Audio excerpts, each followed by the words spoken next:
Hello students, in this video we'll discuss the method of characteristics for quasi-linear first-order partial differential equations.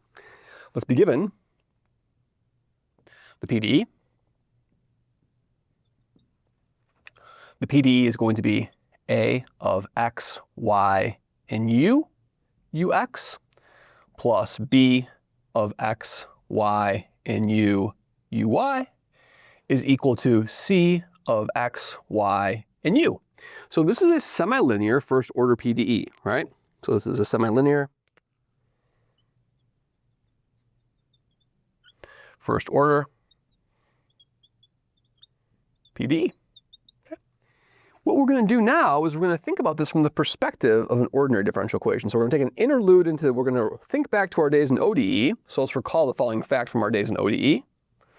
Recall, if I give you this ODE over here, du dt, is equal to f capital of u and t, right?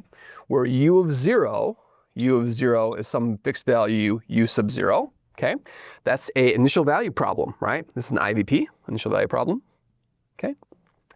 This is going to have a solution. We'll have a solution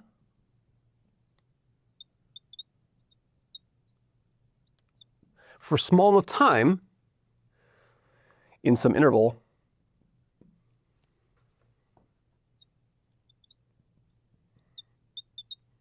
zero less than or equal to t less than delta. There's going to be some small interval where the solution will exist, right? And moreover, provided, of course, provided that f capital is Lipschitz in the u variable. F capital is Lipschitz in the u variable. Now what I can do is I can take this idea and I can allow the initial condition to depend continuously on another parameter x, right? So what we can do now is we can say this is really going to turn into what? I can take this into partial u partial t is equal to f of u and then x and t, provided what? Provided with the condition that u of what? U of x is just some function u0 of x, right? Good. So now the initial condition is sliding. The initial condition is now a function, and I know from the theory of ODE that if there's a continuous dependence on the parameter, then there's still going to be a solution, right? So this will solve, there's going to be a solution to this PDE. Hence, there's a solution to this PDE.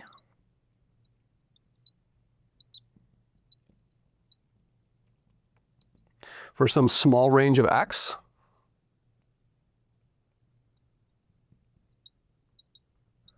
Of x and t under the correct regularity assumption. So this, in some sense, that's sort of cool. This is basically like a quasi-linear PDE over here, right? Nice. There's some nonlinear dependence on f, right? So it could be semi-linear, it could be quasi-linear, right? Based on that, if I multiply by the appropriate thing on the f over here. But that gives me a hint that there's a close connection.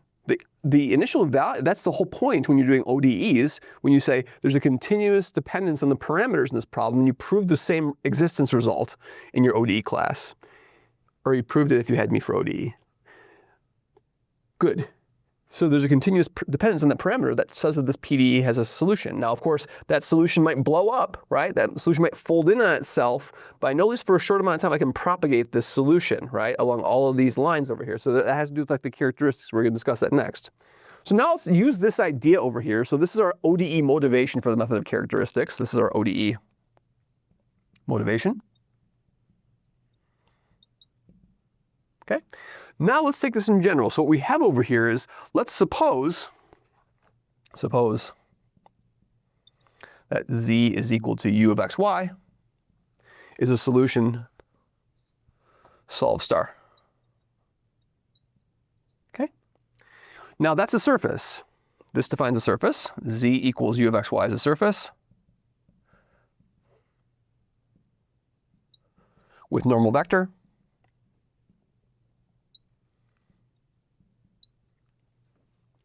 What's the normal vector going to be? It's going to be negative ux, x0, y0. Yep.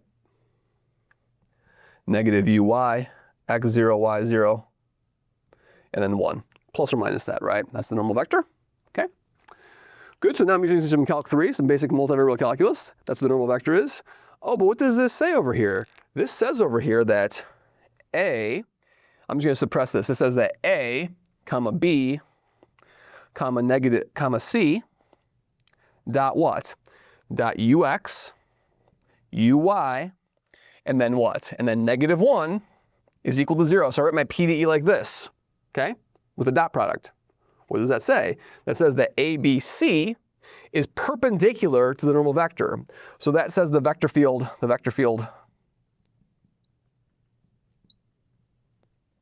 ABC resides in the tangent plane to the surface.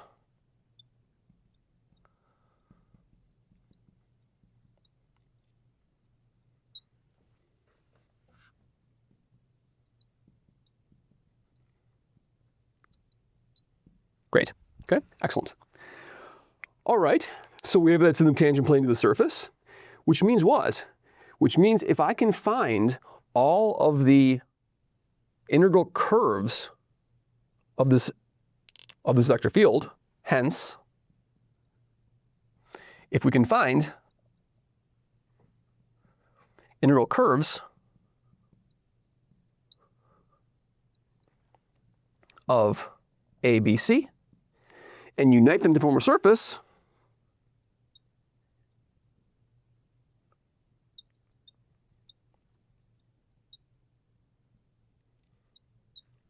then we'll have a surface that solves a PDE.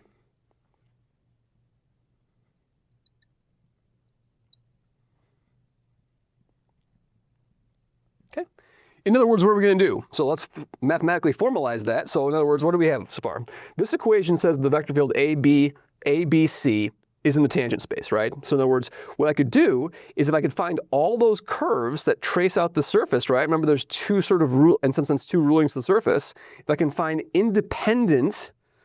independent collections of integral curves, then we're done, okay?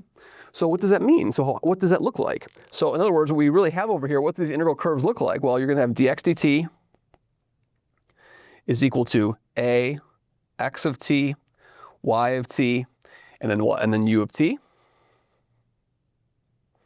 You're going to have dy dt is going to be b of x of t, y of t, u of t. And then du dt is equal to what? Du dt is going to be equal to c, x of t, y of t, u of t. If I can solve this system over here, then these are my characteristic equations for this quasi-linear problem, right? Now, how am I going to do this, right? Well, we think back to our differential equations. What this really says over here is this really says that I really have dx over a is dy over b is dz or du over here over what? Over c, right? Those are my lines. If I can find two independent, right? So in other words, they cannot be parallel to each other. They have to be independent families of curves that satisfies this simultaneous system, then we'll have a solution because I can unite all those curves and put them together, and that will form the characteristic or the integral surface. The integral surface will provide me the surface for which I have a solution. So this abstract idea that I'm just trying to find these integral surfaces, we'll see how to do this in other examples, right? So I need to find C1 and C2 independent of each other, and I'll be able to solve PDEs of this form, of quasi-linear form. Now, you might say, well, I know that the method of characteristic works for general first order PDEs. It does. But what happens is it's easier to do the quasi-linear case first before we do the fully nonlinear case, because the fully nonlinear case, you're losing the geometry, right? Over here, I have a clear normal vector. The normal vector is clear, and then the integral curves. That's just a system of ODEs. That's also clear geometrically. With a nonlinear theory, we have to investigate envelopes and strips. Envelopes involve things called Monge cones, and that is a little bit tricky to understand, but then it will help us. We'll get there eventually. When we talk about Monge cones, we'll really sort of hone in on the fact that this is basically about propagation of light, propagation of sound. It's about propagation along cones, right? And you think of relativity, or you think of special relativity in these things.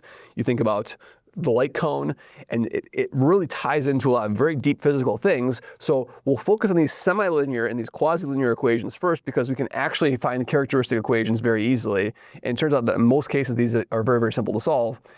and then we'll use that, and then we'll take that, and so I'll have 2 more equations which I'm going to have to add over here. Okay, so I'm going to have a system of 5 now, and there's extra flexibility over there, and there's lots of other things that we can do, and there's lots of subcases to consider in these Lagrange equations when you have more variables. Because I need an equation for the p derivative, for the x derivatives, and for the y derivatives. We typically call those p and q, and we'll get 2 extra conditions over here, which we'll see in further videos. Thank you very much.